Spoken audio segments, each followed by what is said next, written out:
want to start right away, or do you Sure, want to? sure. Absolutely, fine. And just a little note: I've got some lemonade here. It really is lemonade. Of course. All good. No, All good. it's an important disclaimer because I did this long video podcast the other day, and I was constantly drinking this, and everyone said, "Is that beer?" It's not even midday yet, Andreas, and it's not Alrighty. beer. Alrighty. It's just lemonade in smaller bottles. Nice. Alrighty. Okay. Anything else I should be getting? All good. All good. rid of All good. here? Like, Yeah. you're happy with Alrighty. that? So Okay. today we are talking to a German journalist for video games. That is what you are basically known for, and that would be Andreas Garbe. And the important thing is, you are not a Gabe from Valve. I'm not a Gabe. You are not Gabe from Valve. Oh, right. All right. I see. Well, no, I think I'm lacking a few pounds for that. And not just that, I'm lacking massive talent because, I mean, you know, I don't want, you know, this is body shaming. I shouldn't have said that. And I'm also like lacking a massive talent. I mean, Gabe Newell, what a talented guy. Isn't he your favorite billionaire? He has... Not so sure. I'm not so sure. But actually, perhaps you have to interview me someday, and then you can ask me all the questions you like. In fact, I did once. It's not that long ago. Right. But it was only 10 minutes, not longer, unfortunately. Well, I'm quite a short guy, not just in terms of height, but also in terms of media output. Because first of all, before I get into anything, I should say thank you ever so much for me being here, for inviting me. No I'm problem. very happy to speak to you. And yeah, when I say I'm sort of like a short media guy in terms of output as well, it's because I work mainly for news programs, and news items are fairly short. Just like actually, your profile is impressive. It says video game expert, journalist, head editor, producer, presenter, public speaker, author. That's a lot. Oh my God. It is. But can I be honest, Jörg? I put down everything, every single sort of job description that I've ever had, even if I only had that job description for a minute. So, you know, I mean, you know what it's like. You tend to exaggerate a little on your resume. Of course. But don't lie. That's the important bit. Yeah. So let's start at the typical question that I ask everybody. How did it actually start for you that you got in touch with computers? What was your first touching point? Yeah, good point. Very early on, my parents. I'm from Göttingen, which is in the south of Lower Saxony, pretty much in the middle of the country, but to the north, I guess. And my parents were, in a way, they're really hesitant when it came to adopting new technology. So they were like, you know, they were like late adopters.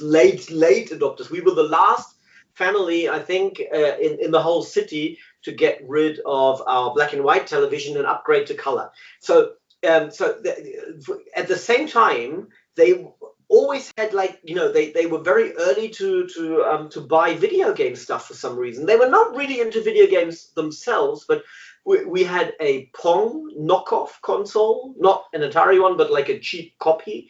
Ever like, you know, I mean, from early on, I think I was like 2 or 3 years old when that thing was there. So it's always been there as far as I can remember. And that's what I started on, you know, those like little like dials that you had to turn. And later, around 1980, my father went to like a fair in Hanover, a big fair city in the vicinity of my hometown, and brought back 2 or 3 Game & Watch handhelds. I don't know where he got them from, but they were sold there. way before Nintendo became famous for them. So those are sort of like the two big entries into video gaming, and later in the around 1982, 83, my parents bought like a PC very early on, while other people were still like betting on other systems, were buying like Schneider, Amstrad computers. They bought an IBM PC, and ever since I've been a PC gamer. Okay. And why journalism?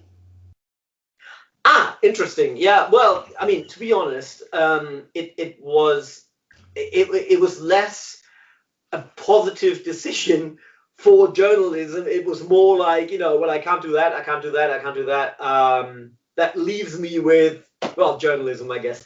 Anyway, I mean, okay, it's not perfectly true, but I was always very good with languages, and I was particularly good in German ever since primary school, and when I started having English lessons, that felt all right as well. So I always knew I wanted to do something with language, and journalism. I guess from the age of 14, 15 or so, journalism was my choice of career, and and I never envisaged that I would be sort of merging my hobby, which, as I said, always has been video games.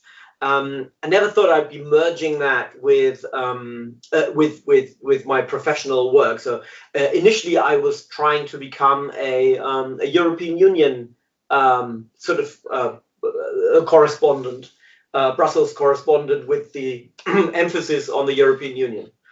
Interesting. Yeah, speaking about the EU, you actually visited a lot of universities and high schools abroad. I mean, I see high school in Utrecht in the Netherlands. I see media and journalistic school in Denmark. Mm-hmm. And I see University of Manchester. Yep, So you know Dutch as well, or not? Ja, ik kan maar een beetje Nederlands praten. Ik heb voor 3 maanden in Utrecht geleefd. And that pretty much exhausts my repertoire of Dutch, really. I see. I can go shopping as well, and sort of, as long as it's like not too complicated, and as long as the people don't talk back to me. But yeah, no, that's pretty much it. Yeah, indeed.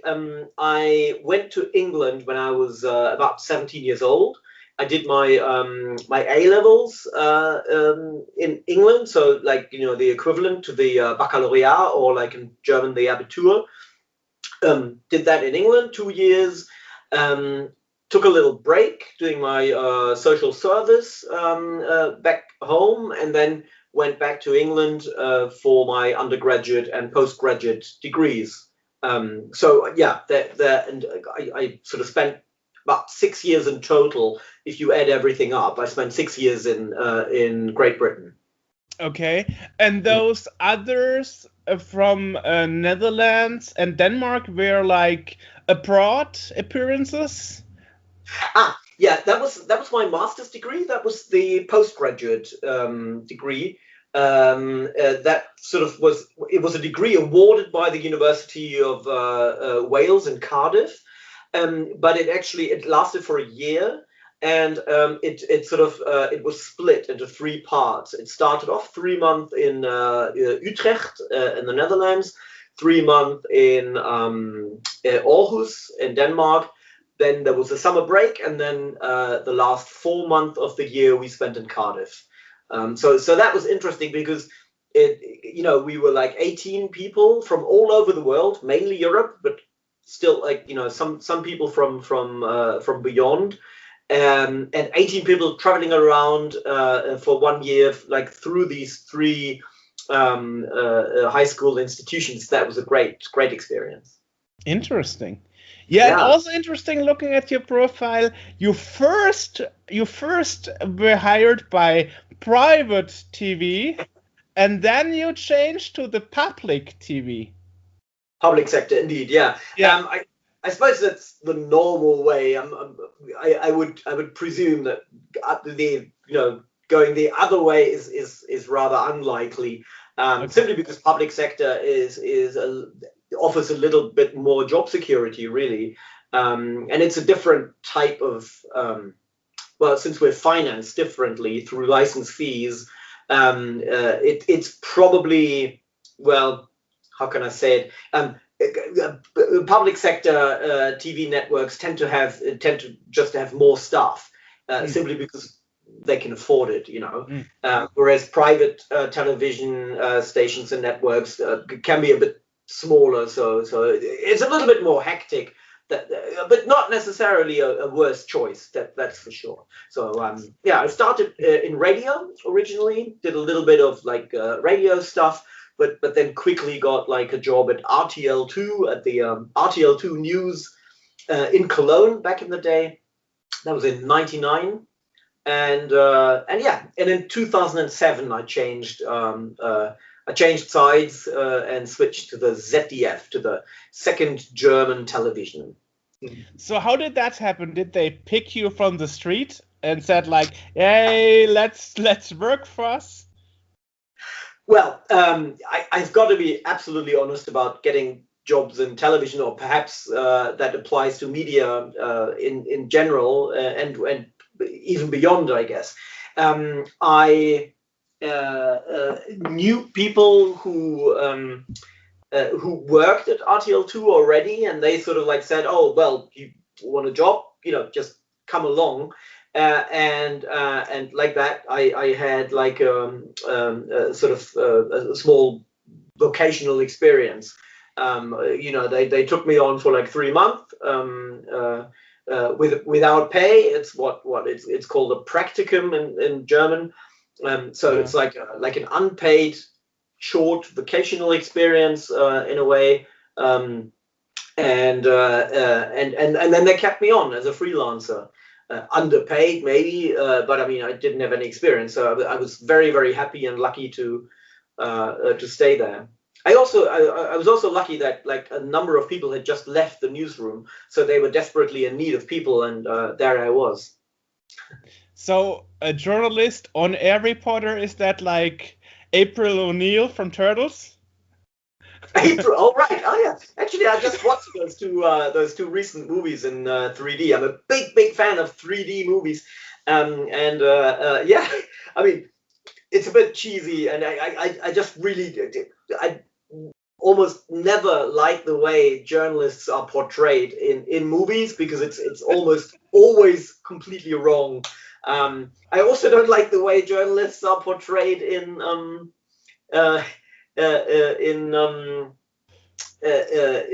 trailers, in trailers by media organizations, certainly US American ones. If you watch those CNN trailers where, like, you know, the cameraman are always like running around and it's always hectic and stuff, it's almost never like that. It can get hectic, but only shortly before you go on air. Up until that point, it's usually boring, waiting and stuff. So yeah, it's never really presented accurately, the job. So not really like that lady in the Turtles. Who knows? You know. Yeah. So you're also working a lot in the background, researching and things. You know, I guess. I do. Yeah. I mean, you know, of course, my main focus always has been video games pretty much in my entire journalistic career. So for well over 20 years now, having started in '99. But I've always done other things as well. I mean, when you work for a newsroom, like the RTL2 News back in the day, or now for the ZDF, I work for the various Heute programs. For 6 years, I was firmly based in the Heute Journal newsroom, which I suppose is a bit comparable to sort of 60 Minutes. Also, it's like a news magazine with longer items. So yeah, I mean, you know, almost most days I did not do something video game related, but you know, you help out with the show. and for the RTL2 News, I sort of like reported about already, sometimes political or economical news, and same goes for the ZDF. So I don't spend every day doing video game stuff. Unfortunately, I wish I could, but for a general interest medium, that's hardly possible, I think. Right. Yeah. Well, personally, I got to know you in 2015 at the Frankfurt Film Museum. Yes. Yeah. The exhibition. Yeah, exhibition. Film and video games. And the interesting thing is there that instantly when you approached me and we talked a little, you were like, hey, if you have a news piece you think that's interesting, call me and we will make a news piece together. And Yeah. I remember my family were like, oh, come on, this guy from CDF, he will never call you ever and ever do anything about this. Why should he?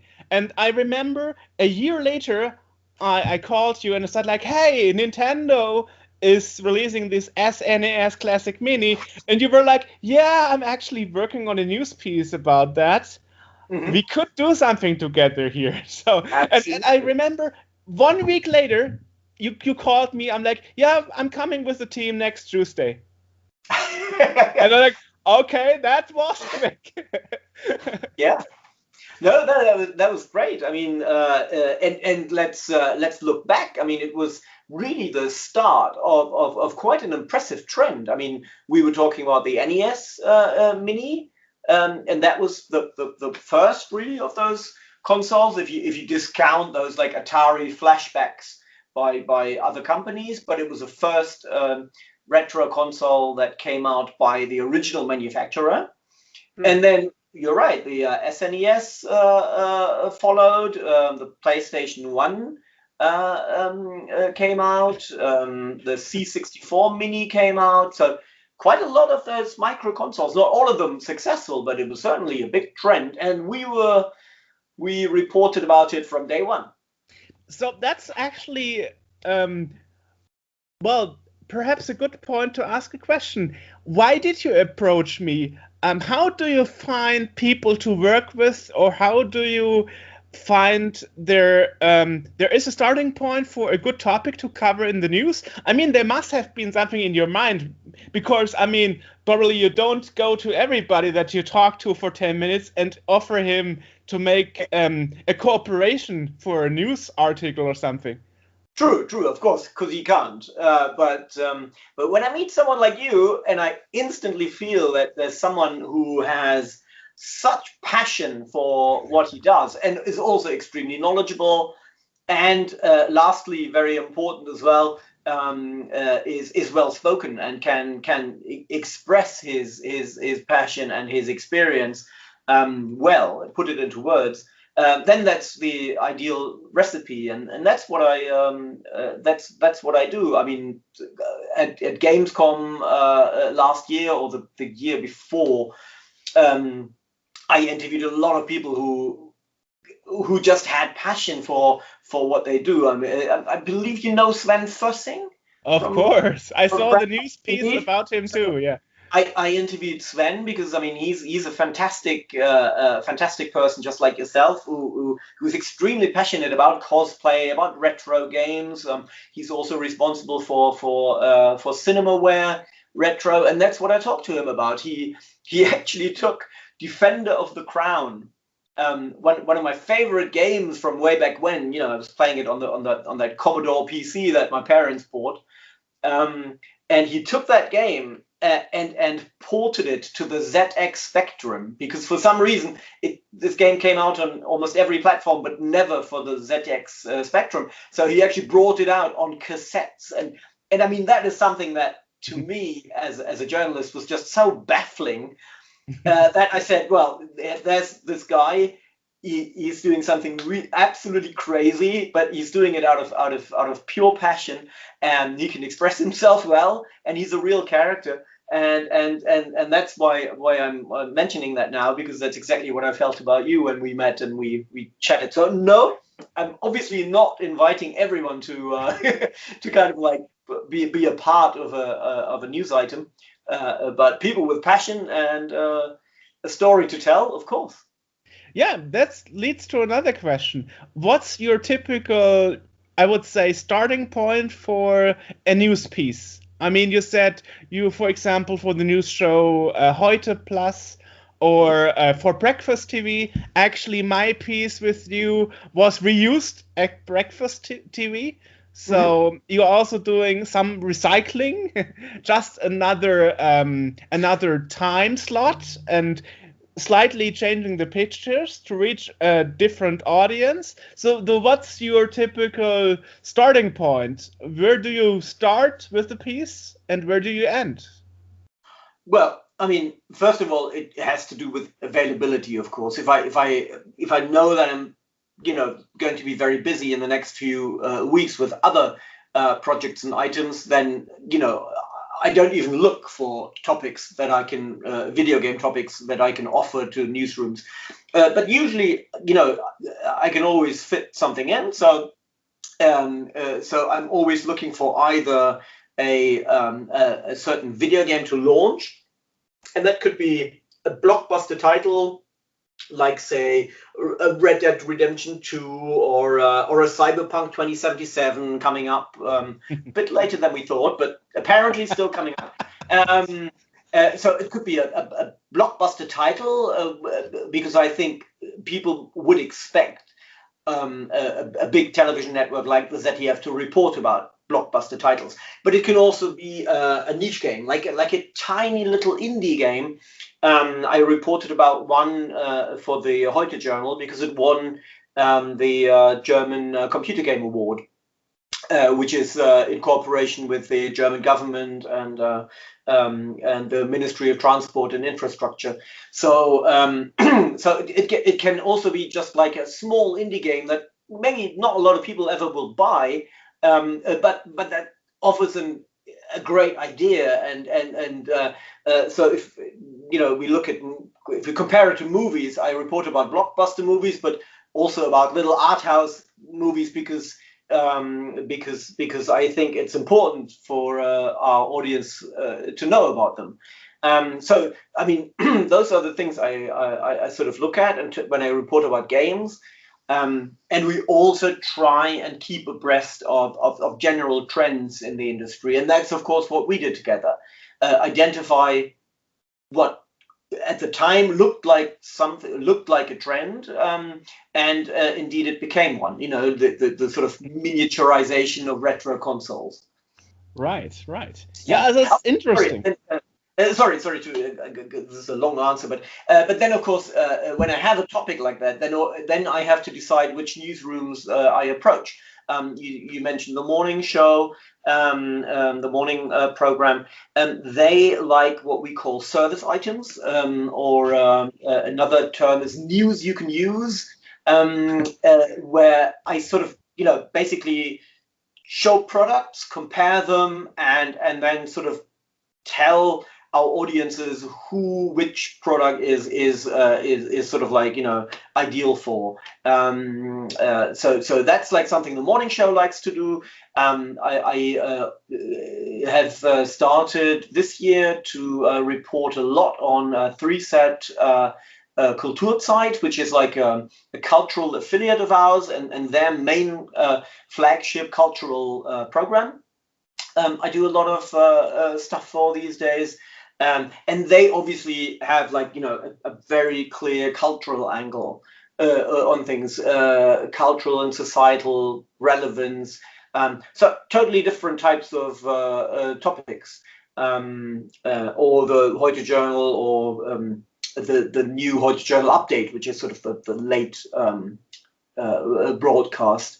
So yeah, I look for a topic, and I obviously think about who it might interest, which newsroom it might be ideal for.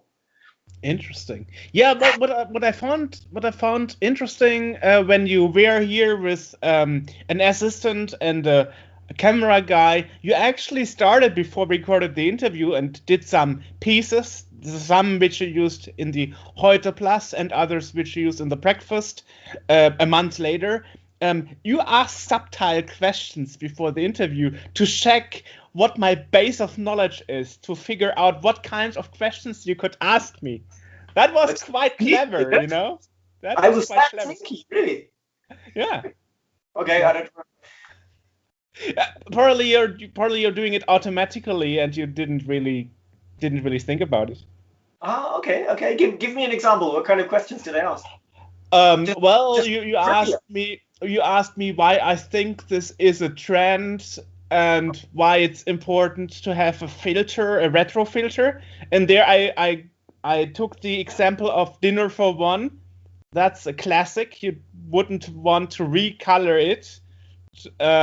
So I don't actually know what you asked me beforehand, but I remember you said like, okay, while they are setting up their equipment, let's talk a bit. And then you were like, you know, asking me a few things to probably tinker and see what my base of knowledge is about Nintendo, I guess. Or it was just automatically, I don't know. But you had to bridge some time gap. Yeah. I mean, setting up an interview shot can take some time. I remember we sort of like, you know, moved furniture in your place. Exactly. Yeah. Oh, that's good. But let's make it look more nerdy than it's actually it. I'm like, okay. So you wanted to make it more messy than it's already it. Because like because I was saying like maybe I should have tidied up. No, it's perfect. It's perfect. Don't move. Let it be that way. It's perfect. and I know the camera guy asked me, can you switch on this computer? Does it actually work? I'm like, sure, I don't have anything broken in my living room. Like, wow, that's like 35 years old computer and it's working. I'm like, yeah, sure, of course it's working. If it wasn't working, it would be not here, but at repair, you know? But I know that for your camera team, it was mind-blowing that there is a 35 years old computer actually running in its original shape. Yeah, absolutely. Yeah, no, I mean, I absolutely admire what you do and what a lot of other passionate people in this country and beyond are doing when it comes to retro games, keeping those games alive. And it's like it's not just for fun, is it? I mean, it's a very important job to really archive them and have like younger generations experience what we experienced the first time around. So that's why I'm doing those interviews. Yeah, absolutely. I wonder, since you mentioned that, don't you think sometimes it would be nicer to have an international audience and not just the audience in Germany? Or does that never cross your mind? Of course it does. I mean, having such an international resume, really such an international CV, having lived in England for so long, and Wales, and having visited at least briefly Denmark and the Netherlands, I would call myself a European first and foremost of all, before I would call myself a German or a Lower Saxon or someone from Göttingen. So I think I'm a European person. So yeah, of course, that's on my mind. The ZDF is, of course, we broadcast almost exclusively in the German language, but we do cater not just for the German market, but also to the Austrian and the Swiss German market for sure. And I mean, there's limited media output in the English language as well. I wonder, is there a guest that was super hard for you to get and that you're really proud of? I mean, the problem here is you said it's your hobby, but also you also said once you have to keep your professional distance to a person. Oh, absolutely. Yeah, absolutely. I mean, that is of course a journalistic that just to maintain journalistic credibility, you can't really adore someone. Yeah, and then that you're quite right. I mean, you do sometimes get into situations where you're in a little bit of a conflict. For instance, I was always a huge fan of the Wing Commander series. I really played that absolutely silly, and to anyone who played it at the time, you'll remember that that only the sound output on a sound blaster was absolutely spectacular for the time. It blew my mind. It was really a step up from what had been there before Wing Commander 1, and then Wing Commander 3 with live actors and with and I did good ones as well. I mean, Mark Hamill starred as the main role. That also was like, you know, a real revelation. So when I later in I think in Los Angeles at the E3 Expo, when I met Chris Roberts and I interviewed him, I really had to try hard not to sort of fall on my knees and lick his boots or something. I mean, yeah, to maintain like a critical journalistic distance, of course. Yeah, and I mean, let's be honest, as good as Wing Commander was as a series, I think that's pretty much fact and fairly objective. As critical you have to be of his current pursuits, I believe, unfortunately. Yeah. I learned there are two camps here. One camp is saying this is actually turning into a disaster we have never seen ever before. And there's this other camp where they say this will be the most awesome universe we have ever seen in a video game history. And I'm still not sure which of the two camps is going to win. Absolutely. Yeah. I mean, there's always the Damocles sword named Vaporware hanging by a thread over projects like that. I mean, I'm sure there are examples for both, right? I mean, if you remember Daikatana, a huge first-person shooter, it was billed to be huge by John Romero. That was delayed, and eventually when it came out, it had outdated graphics. People really didn't care for it, and it was simply a bad game, I believe. I never really played it, but I mean, that is universal consensus on Daikatana. So that really worked out badly. What about No Man's Sky is another example.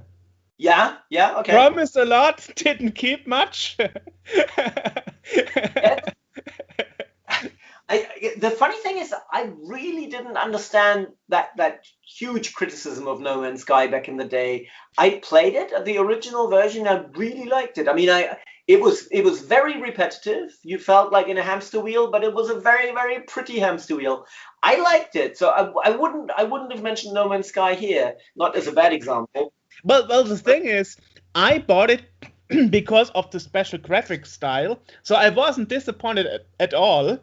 So I was surprised about the negative feedback it got from the professional journalism side. But there were some strange choices which I never understood. Like they totally ignore the scream for HOTAS support, you know. They are not supporting joysticks of any kinds. No way. Yeah.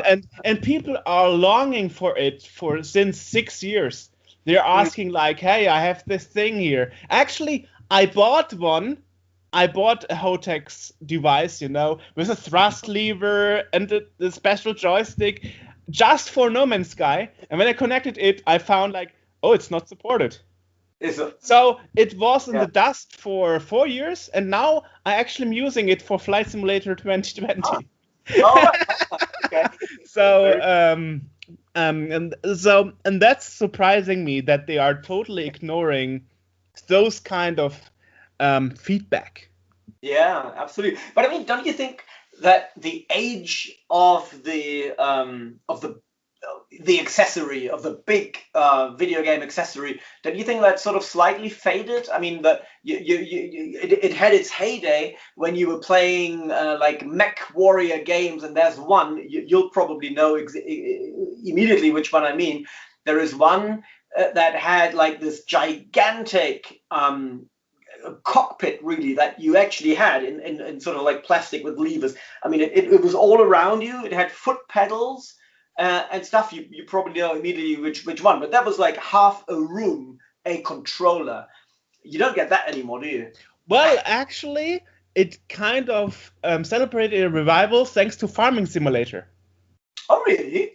Yes, you can get a Farming Simulator gear with all the levers, buttons, and the special wheel with a knob. Yeah. You know. So, I can know that. All right. Yeah, and the thing is, shortly after Flight Simulator 2020 was released, what they did is actually everybody sold their gear for overpriced prices on eBay, and then Cytec and Logitech and Honeycomb and all those other yoke manufacturers, they restarted production. Oh, right. Oh, okay. So maybe it's just maybe the day of the peripheral is not gone yet, but it comes in waves and exactly. Yeah. So when we talk about RTL2, what is your opinion about this Gamescom gate? You mean the RTL report? Yeah. Well, I have to confess that I actually know the author quite well, because he at the time we sort of like worked together for a few weeks. He was in our newsroom, and then like that report you're talking about, that was years after I switched sides, yeah, I mean, for anyone who doesn't know it, the private television network that I sort of used to work for, we're talking about RTL and RTL2. They're sort of affiliated, only loosely, but they are. And so RTL made a report in 2010, I think it was, about video gamers, the typical video gamer at the Gamescom fair in Cologne. And it was meant to be a satirical item, but it really just sort of played out these like cliches that, I mean, I think we can agree that everyone's really tired of hearing that, all gamers are like overweight, and we eat crisps and pizza all day, drink Coke, and so we got spots everywhere. We don't have a girlfriend. We smell slightly funky. And we don't shave. You didn't shave today. That's a proving factor. I don't know if you smell, but at least you didn't shave. Yeah, no, absolutely. Getting white as well. Yeah, so I mean, an item like that, I think everyone can imagine what that was like. Then they also approached sort of like girls who were just like what you used to call booth babes in the day, which is of course a derogatory term, but I mean, just basically models working on certain booths who weren't really gamers, but they still like sort of like approached them and made them the sort of like center of the item, judging gamers and giving them tips on how to present themselves to women. I mean, it's very cringy and just in bad taste. So there was like this huge and justified uproar in the gaming community in Germany, and not just gamers, but companies as well. Big companies were complaining to RTL, saying, I mean, look, you can't do this. You can't deride our customers. Absolutely, because what I heard, I mean, this is off the record, really, and rumors, but I heard that big companies actually threatened RTL with sort of not using RTL for not booking commercial airtime. And that obviously is something that a private network will take very seriously, because that's their main source of revenue. Right, right. Yes, they apologized in a number of ways, and yeah, I mean, it was a big scandal, really, but in a way, I think it had a cathartic effect because it really showed media. Look, that's where we draw the line, and you don't cross it. Don't you think? I mean, in a way, it was good to get this out in the open. Well, well, the thing is, I try not to smell, of course, but there is this there. There is this point. There is this That's point. right. If you are 5 days as a um, as an exhibitor on Gamescom, after the fifth day, it's really hard not to smell. I mean, the thing is, I had my booth, I had my team, I had the games, the Scene World booth, and we had appointments in the press area. So Yeah. I was running around constantly Yeah. those 5 days. So Yeah. wow, wow. And you caged in. That's, I mean, Right. in pre-corona times, you Yeah. caged in. It's always hot. So Right. that's true. And I mean, Right. I guess that's when my former colleague who made the report, I guess that's when he kind of like thought, oh yeah, it's all true. And speaking about the models, I mean, let's be honest. That's how Case King made their name for the prettiest models around. You know. All right. Okay. I didn't know. I remember back way before Gamescom, and in fact even way before Gamers Convention in Leipzig. We had the ECTS in London. That was Europe's biggest fair. You'll remember, and there was one game that I remember going to in ECTS 2000 and 2001. I think I went to, and the game was called like Tropical Islands or something with island, and it was a really crappy game. But the developer had put page 3 models on the booth. Yeah, I mean, this is in 2000 and 2001. People were still doing this shamelessly. I mean, it's basically sexism to sell a game, but in those days that worked. They got lots and lots of attention. Everyone did their sort of cutaways because, I mean, this was something that people considered at the time. It wasn't just selling a game; it was also selling news items. So everyone filmed this one booth. The game was really crappy, but it was reported on everywhere. I don't remember the exact title, but something with islands and yeah, shameless, of course. And luckily now, some 20 years later, I think we still have a long way to go. But I think that the sort of like, the booth babe controversy, if I can use that derogatory term again, that's been sort of criticized enough that it's certainly not happening to that extent anymore, is it? Well, I mean, it's happening to those extents that even certain cosplays are not allowed anymore because they were showing too much skin. Oh, and really? and yeah, I mean, there was. Pardon? But sorry to interrupt, but that's part of cosplay. I mean, certain costumes, just like they are skimpy dresses, Yeah. and cosplayers are private people who choose to dress like that. Right. It's not like a big company paying models to like wear hot pants and sort of hump a pole. Really. I know, So, but yeah, it's true. It's true. And I mean, there were some cosplays I saw in 2015 where girls were just wearing a string tanga or something. yeah. and, Yeah. and I mean, since I'm an exhibitor, I got an email with all the rules and the security measurements and all that stuff. That happened since we had some attacks here in Germany. Heidelberg, Mannheim, and also Cologne. Axe situations and stuff. Yeah. And I think that's pretty extreme. I mean, of course, you shouldn't show sexism. But I think as a cosplayer, you still have your own will and your own decision taking and decision making. But I think it's always a small line to draw between what the new rules and what you can do and what you can't do. And I wonder, doesn't this make your work more difficult, as you have to think about more what is now okay that and it and isn't anymore?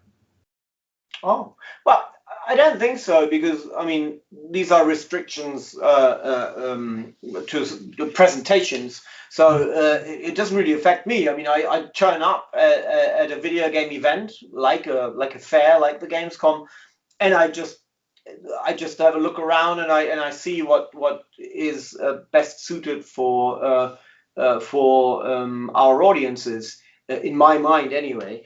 So it doesn't really affect me in any way. I mean, I just when I look back at 20 years of video game events, then I can certainly see that things have changed, and I absolutely realize I support that it's a change for the better. I mean, the first E3s I went to, there really were. I mean, there really was like pole dancing that was fairly common.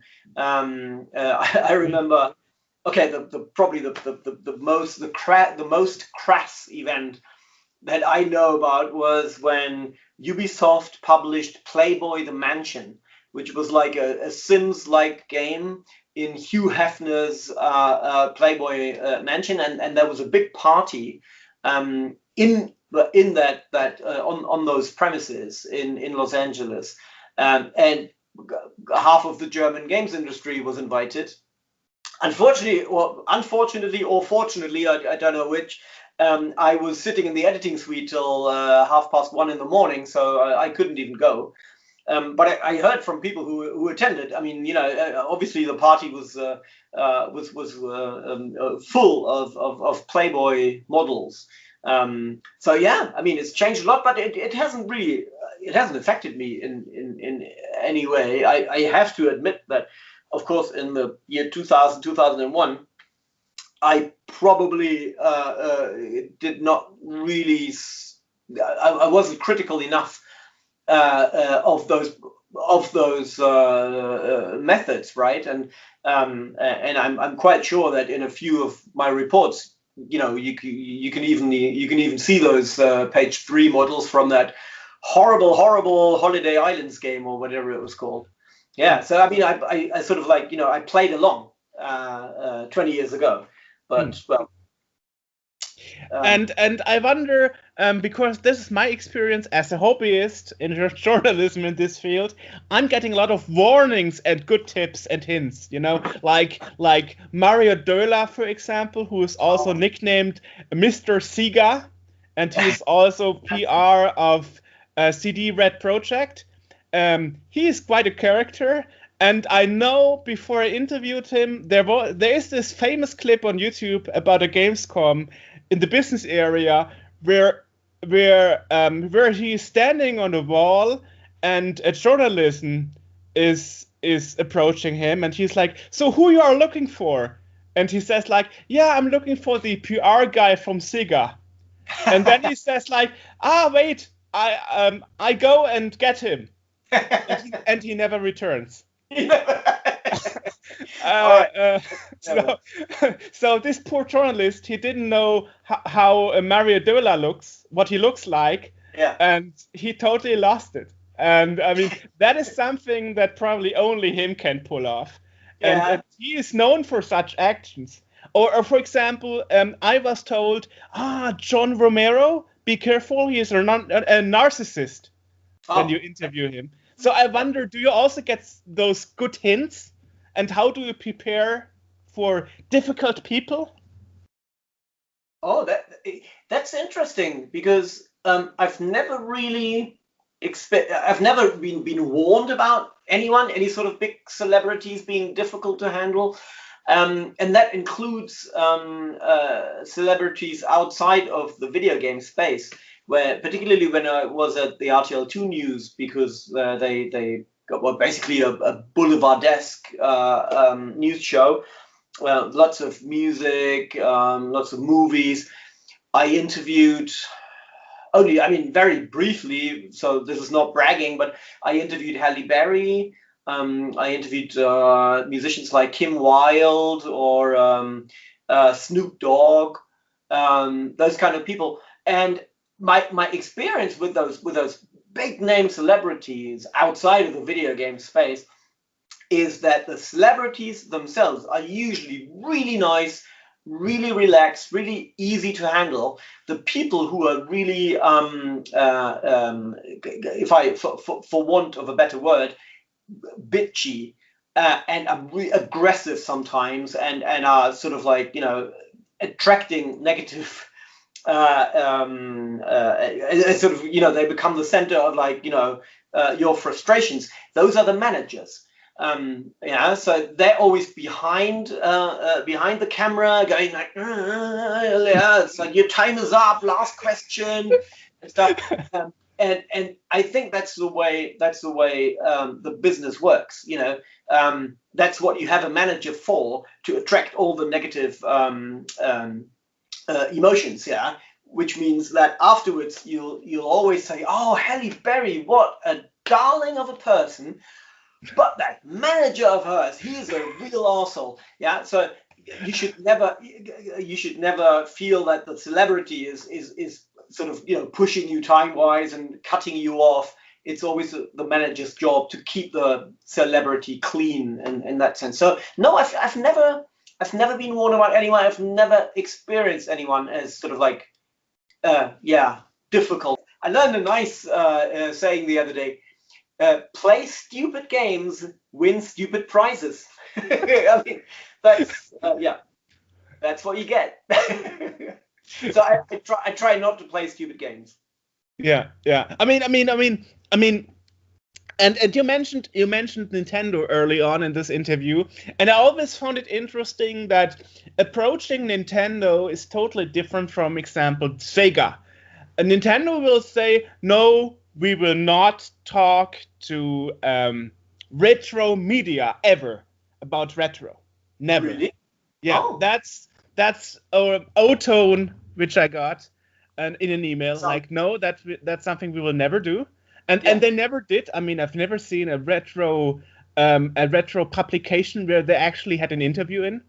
That's yet to be found. But Sega was totally different. Like, yeah, of course, we can make an interview about Sonic Mania. Why not?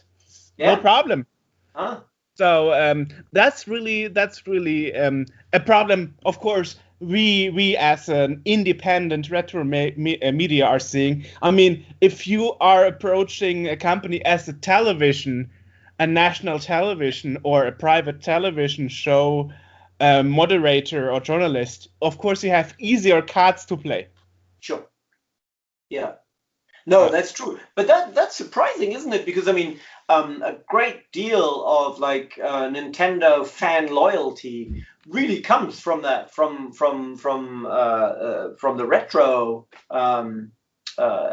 area. I would say, from retro fans. That's surprising. Do you mean like German Nintendo people aren't really easy to get for interviews, or are you talking about like really highbrow developers, like trying to get Shigeru Miyamoto to talk to you? Well, the thing is, what I learned is you should go through the PR media path, or otherwise you are not getting an answer at all. But what we were allowed to do was an interview with Charles Martinet. That was actually possible. But that was only possible because it wasn't retro related. Oh, okay. Oh, yeah. Yeah. So I'm telling you something you didn't know yourself. Okay. No, absolutely. I mean, I have to say that, like, of course, you're quite right. As a television medium with like a million viewership of millions of people, usually anyway. It's I mean, we are pampered, of course. We're really spoiled when I approach a company, really any company. They've always been extremely helpful, and I don't know what it's like if you're I don't know if I only had like a small blog and a very limited reach. I mean, of course, I wouldn't get the same attention because, like, the companies only have very limited resources to dish out. But I always felt that, I mean, whether you're talking about Nintendo, Microsoft, Sony, I always felt that like those PR divisions really are, I mean, very helpful, not just to me, but to others as well. So I certainly don't want to trash talk Nintendo. No, it's just something I noticed. Of course, I understand. Yeah. I guess it's a matter of trying harder and keep trying. I mean, I had this experience with Namco Bandai. Oh, yeah. That they messed up the appointment calendar at Gamescom 3 years ago, and for this reason we weren't allowed to enter, despite we had an appointment, and we had this interview a month ago, 3 years later, because in between PR people were fired, others left, so the person I had to approach always changed, and then you have to go from zero. So I was promised an interview 3 years ago, and it didn't happen because of a mishap on your side. And can we please do this interview now? But now is Corona. Okay, so how about doing it over Skype? When would be somebody available? So that's always a thing sometimes. So regarding to independent media, it always depends on the culture of the publisher or the company you're actually approaching. I noticed, but I mean, I can't complain. I mean, last year, for some reason, we made such a good impression on Gamescom 2018 that last year we got so many invitations by PR people and publishers that we didn't know how we would fill in all the slots necessary. And so last year we were in this situation that they came to us, which was a really interesting experience, like getting an email like 11:30, and please book your seat soon. So I have to call the camera guy at 8 a.m. in the night. So like, hey, we need to streamline this because they want the answer now. Yeah. So, well, finally, the tables have turned, and Jörg, you were in the position to say, "Don't call us, we'll call you." Exactly like that. Yeah. So I guess for you it's different. So that would lead to a different question. How about last time entries? That must happen a couple of times, right? I mean, you mentioned at the beginning the new Cyberpunk game that was pushed again to a further date. So what about last minute changes? That must be very difficult. Well, to me in my work, not that much, no, because what I normally do is I go to big. I mean, in previous times before Corona, I would go to fairs and big events like the Gamescom, and I would just get a lot of interviews in. For instance, when you mentioned Cyberpunk 2077, I have an interview which is from the last Gamescom last year, which I still haven't broadcast yet because I filmed it with the intention of using it when the game comes out, and it was meant to come out, I think, wasn't it April, and then it got pushed. Exactly. Pushed to I mean now November, and now it gets pushed to December 10th. So that interview is just sitting there and waiting. So that doesn't really matter. We plan well in advance usually, and so when a game gets delayed, we just take notice of the new date and sort of delay our report as well. Doesn't really affect us in a way. What does sometimes does catch me unprepared is a big development. I remember when, very sadly, the then Nintendo president Satoru Iwata died. That is something that you have to react to very quickly. And so on that day, I prepared a report, which was, I guess, something, you could call it an obituary. So that was something I produced on the day. Another example is when, I think it's about 2 years ago, the German age certification, the USK, the equivalent to the PEGI system in the UK, or the what are the US American FS? Good question. What's it called again? Well, it'll come back to us. When the USK decided that they would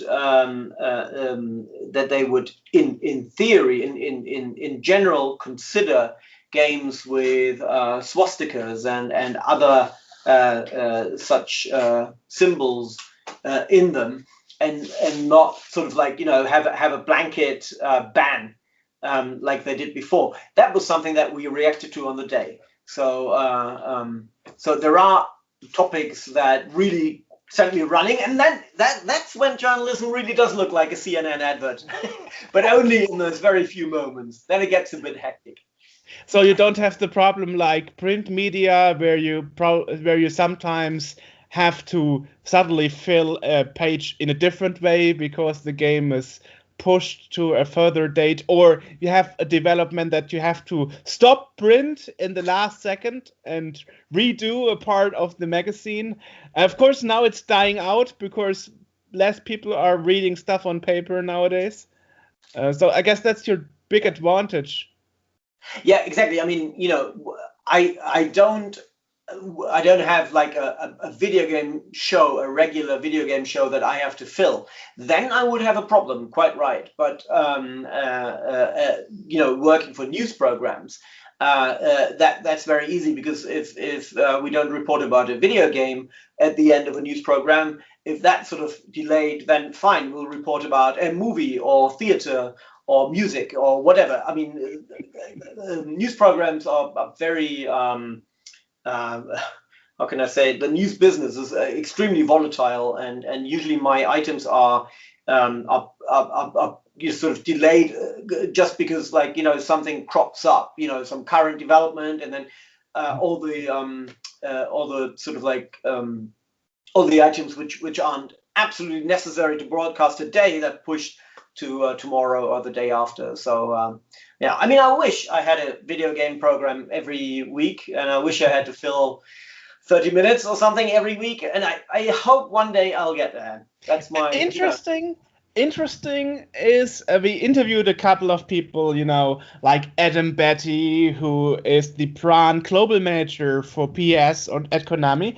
and we interviewed him while he wasn't yet the global brand manager, but just the European brand manager. And a lot of those people that joined the industry, they tell us they had to stop their hobby project that they did before. So I wonder, are you even allowed to make your own podcast in your private time? Yeah, absolutely. I do work for the ZDF full time. But I do quite a bit on the side. That's all the stuff you read out in the beginning of the interview. When I say I present as well, I'm a host. I'm usually a part of panel discussions or a guest speaker. That's all stuff I do on the side, and I'm absolutely allowed to do that. Yeah, luckily. I mean, I really can only say good things about the television network I work for. They don't put any restrictions on that, and unless I were to work for the direct competitor, that's something that would be difficult. But I mean, I don't want to work for another television company for it. Of course. So, no, that's fine. That's fine. Actually, it's interesting because many people that see what I do with interviews and stuff and pioneers and stuff, they ask me, why don't you start working for the video game industry? And for once, I always say it appears to me to be a bit of hire and fire for once. And the second reason is I don't know if I would have to stop my Scene World hobby project. And that would really hurt me in a way if they say like, perhaps you should stop this little side project, or at least now it's a bit bigger than little after 20 years. So that is something that really makes me wonder. Yeah, absolutely. It wouldn't just hurt you to drop Scene World. I think it would hurt me and a whole number of Really? others as well. Absolutely. Really? Yeah, well, people Yeah. always ask me, how did you get him to talk to you? And then I'm like, I sent him an email. Yeah, very good. Yeah. You know? No, I mean, it's been great to be part of it. Thanks again ever so much for the invitation. And yeah, it's really hard to get a hold of you because you were constantly busy and stuff. But right. I noticed in this Corona time, as we next week are about to have our second lockdown here in Germany, people are more open to interviews as they are sitting at home anyway. That's true. Yeah. And that would lead to another question. How did your work change because you mentioned like 5 times already before Corona, but you never say after Corona. And I wonder, do you think you will never go back to fairs and stuff? Well, I think we will, but it might take some time. I wouldn't bet money on there being a traditional Gamescom in 2021. I wouldn't bet on an E3 the way we know it. But I mean, I certainly am no expert on virology and pandemics. So, I just take it in my stride and see when hopefully the numbers will go down again and the situation relaxes. Yes, it has changed, of course. For a while, I wasn't allowed to really go out and conduct interviews the way we do in people's homes. For a while, instead, we were just doing Skype calls like now, or using other similar services. And that might come back again for a few weeks or months now with I wouldn't call it a lockdown that we're expecting now, but certainly, I mean, tighter measures for sure in some areas. And the ZDF has a big responsibility as a public broadcaster, of course, to its to its own people, but also to the public at large. So of course we want to be extra careful and follow all the advice. So yeah, we might go back to doing online interviews rather than personal ones. But let's see. I mean, let's hope for the best, and maybe the next Scene World interview we can do one-on-one in the same room. Wouldn't that be nice? Or start a podcast and invite me. Absolutely. Well, I don't want to sort of, give out any spoilers, but we've got some plans. I can't say anything yet, but I'm certainly greasing the wheels, Okay. Well, if you think I could contribute as a guest, it's interesting because mostly I'm invited to German stuff. It would be nice to be interviewed more in an English show. Yeah. Well. Okay. No, I think if my crazy plans come to fruition, it would probably be in German. I mean, I would of course, German is still okay anyway. Yeah. it's interesting when people meet me in person at Gamescom, because you're meeting people who never met you before. They were like, I never heard you speaking German before. That's really strange. I also can speak German. Surprise, surprise. Well, here's a promise. If I actually do, if I am responsible for some kind of podcast series or live stream on a regular basis, you'll be one of the first persons I'll try and invite. All right? Well, I learned from you that you kept your promises. You kept it the first time. You will keep it again. Yeah, nice. Absolutely. Nice. Well, thank you ever so much for having me on. And there was one last question before I let you go. Of course. Yeah. And I would like to know, is there something you would change looking back on the retro perspective? Because you are doing this since over 20 years now. Was there an interview that you did that you really didn't like? or some situation that you think could have been better, perhaps? Yeah, on my part, for sure. Yes. Really. Yeah, absolutely. I remember the very first time I interviewed Shigeru Miyamoto, the Super Mario's inventor and Nintendo's most prominent developer. I didn't really know how involved he was. I luckily I got the chance to interview him, I think, twice after that. But my first interview, it was sort of a bit of a waste because I only asked him about Mario and he gave me great answers.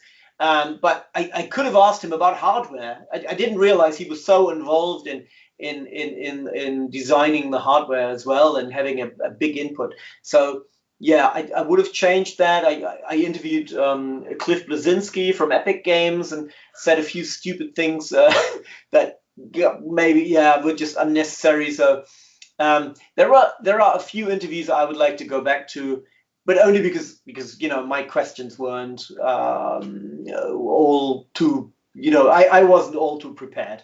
But that's like small regrets, really.